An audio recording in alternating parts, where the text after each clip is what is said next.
Stop. That thing you do, where you replay every word, every pause, every look someone gave you. You've been apologizing for that your entire life. But that's not a flaw. That's pattern recognition. That's the reason you can't be easily fooled, lied to, or manipulated. Stay. Because nobody ever told you what you actually are. I'm about to. It's 2 a.m. You're lying there, wide awake, replaying a conversation from 6 hours ago, word by word, tone by tone. That slight pause before they answered, the way their eyes shifted when you asked a direct question. The world calls this a problem. But here's what no one tells you. The most dangerous minds in history did the exact same thing. And they didn't do it because they were broken. They did it because they were hunting. Marcus Aurelius, emperor, general, the most powerful man on earth, sat alone in his war tent, replaying every interaction from the day, not because he was anxious, because a general's hesitation could mean betrayal, a senator's smile could hide conspiracy, a subordinate's tone could spread doubt like poison through 10,000 soldiers. Miss the signal, lose the war, thousands die. His enemies called him paranoid, his allies called him untouchable, because while everyone else took words at face value, he was reading the silence between the words. Your brain is doing the same thing right now. Not because you're broken, because you were built differently. The question isn't why do you replay conversations? The question is, what are you detecting that everyone around you is completely missing? Stay with me, because what I'm about to show you will change how you see yourself forever. Most people forget the majority of what was said in a conversation within 24 hours. The exact words, the tone, the pause before the answer. Gone. You don't forget. And somewhere along the way, someone told you that's a problem, that you're too sensitive, too analytical, that you need to let things go. They were wrong, and I can prove it, because conversation replay isn't random. It isn't anxiety. It's a structured cognitive process linked to 5 rare traits that a small percentage of people develop more strongly than average. Here's what's actually happening inside your mind.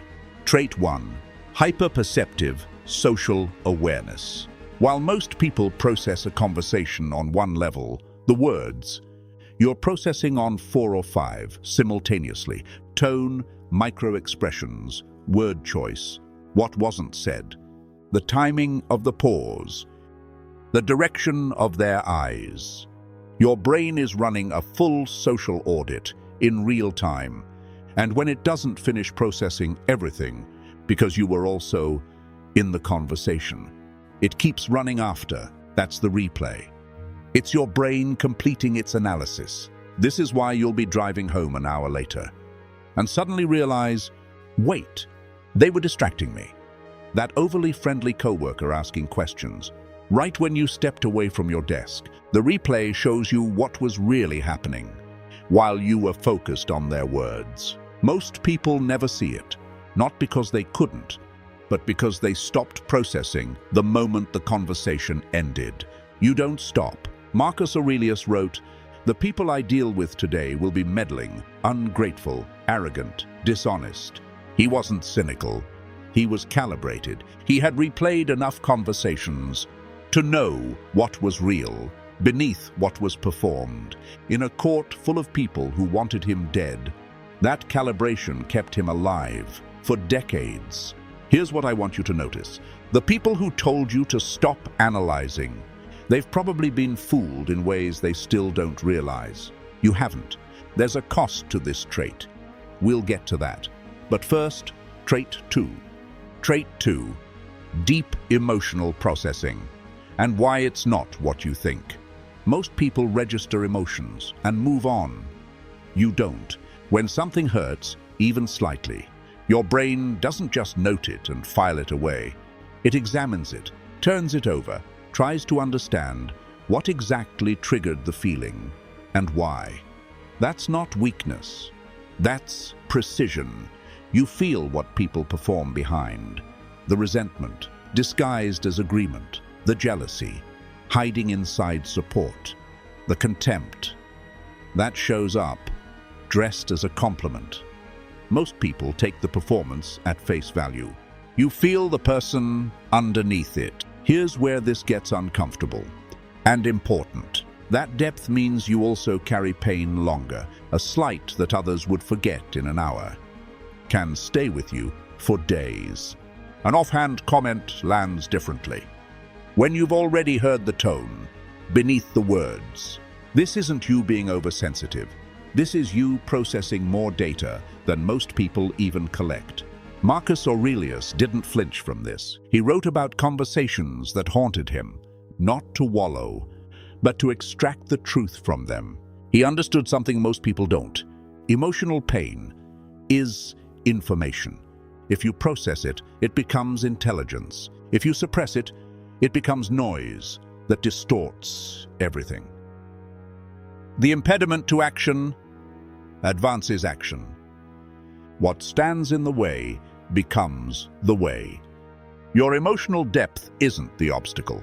Misunderstanding it is. The goal isn't to feel less.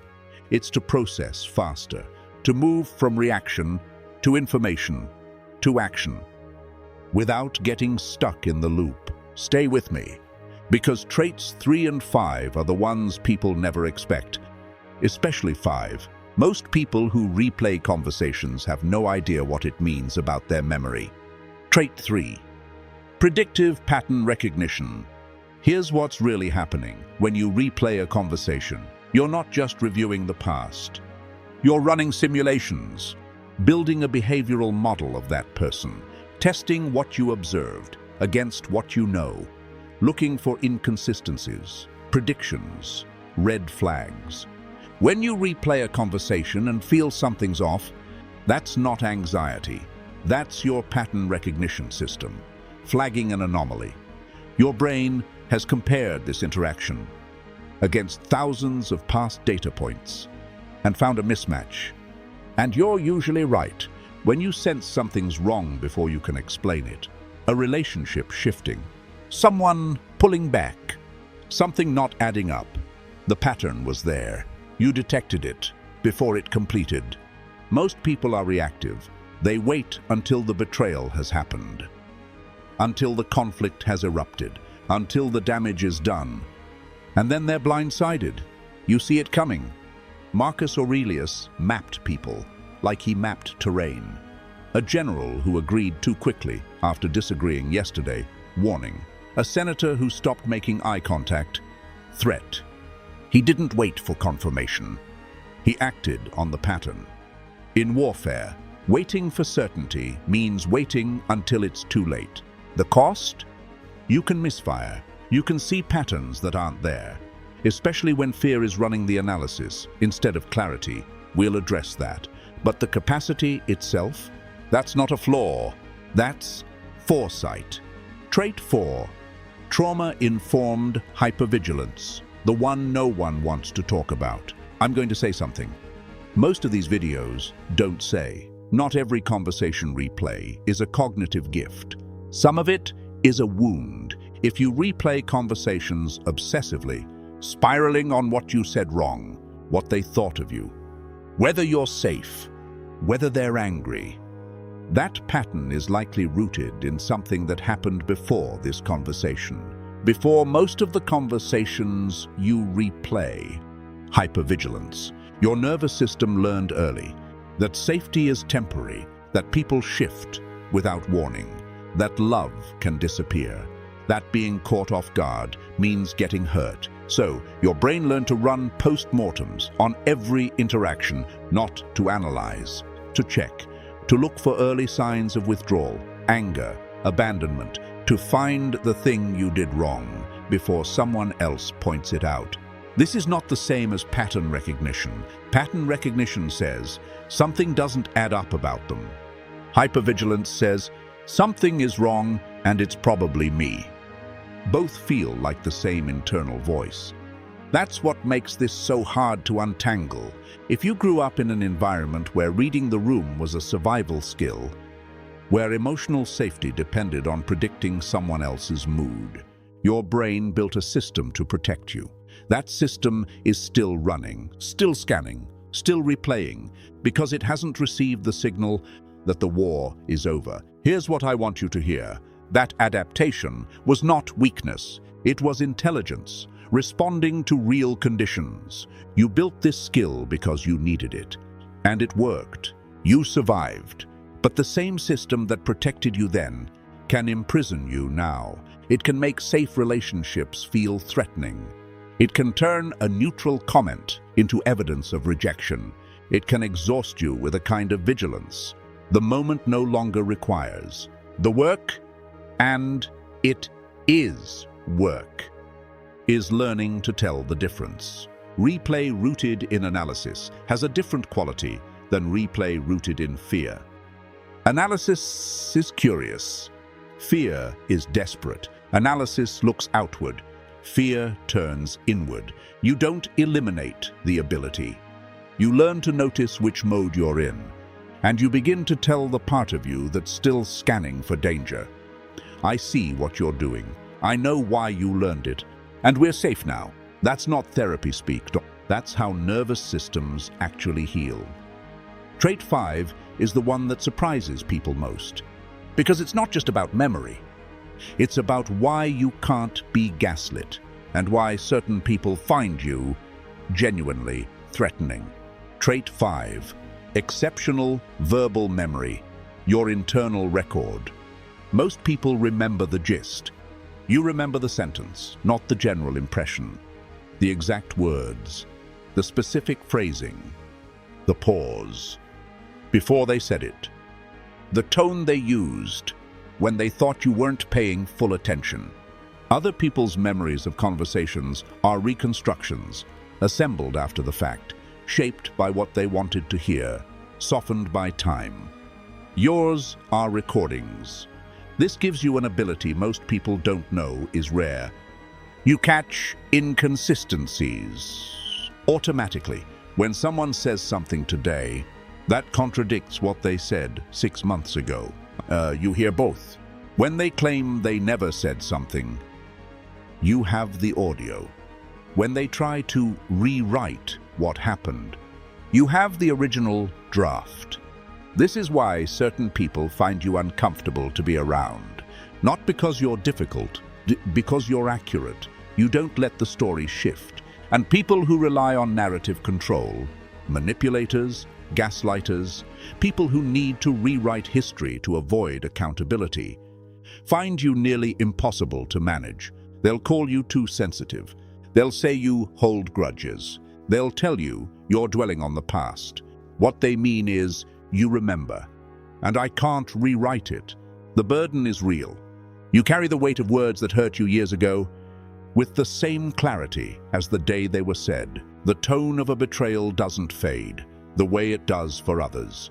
You remember everything, and that is genuinely exhausting. Marcus Aurelius carried this. His journals are full of precise recollections from conversations years past. He didn't catalogue them as wounds. He catalogued them as data, information about human nature, about loyalty, about the gap between what people say and what they mean. Your memory is the same thing. A catalogue, not just of pain, of truth. Use it as evidence, not as a wound you keep reopening. The difference is whether you replay to understand or to relive. Let me say directly, what most people in your life haven't said. You're not broken. You're not too much. You're not overthinking. You process deeply because you perceive deeply. You remember because you pay attention. You replay because your mind is doing something most people's minds don't do. It's finishing its work. Marcus Aurelius, emperor, philosopher, general, the most analyzed man of his era, sat alone in the dark and did exactly what you do. Not because he was weak, because he understood something most people never will. Precision is power. And the mind that sees clearly is the mind that survives. He wrote, "You have power over your mind, not outside events. Realize this, and you will find strength." The goal isn't to stop replaying entirely. The goal is to know why you're replaying, and to make the process conscious rather than compulsive. To analyze when that serves you.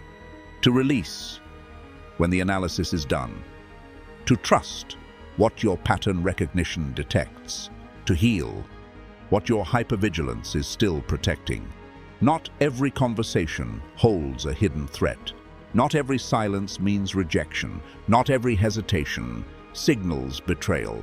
But when your gut says something's wrong, it's usually worth listening, because you've usually already done the math.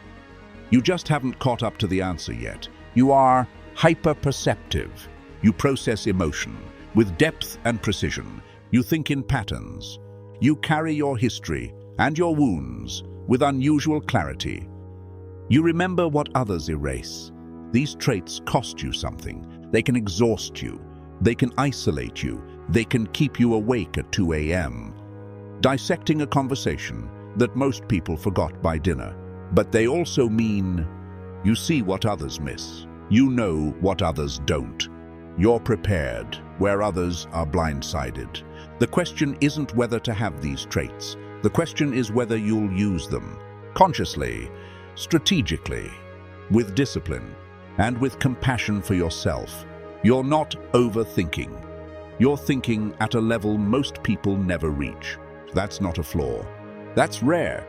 Which trait hit closest to home? Drop it in the comments. I read everyone. And if this finally gave language to something you felt your whole life, subscribe, because what's coming next goes even deeper.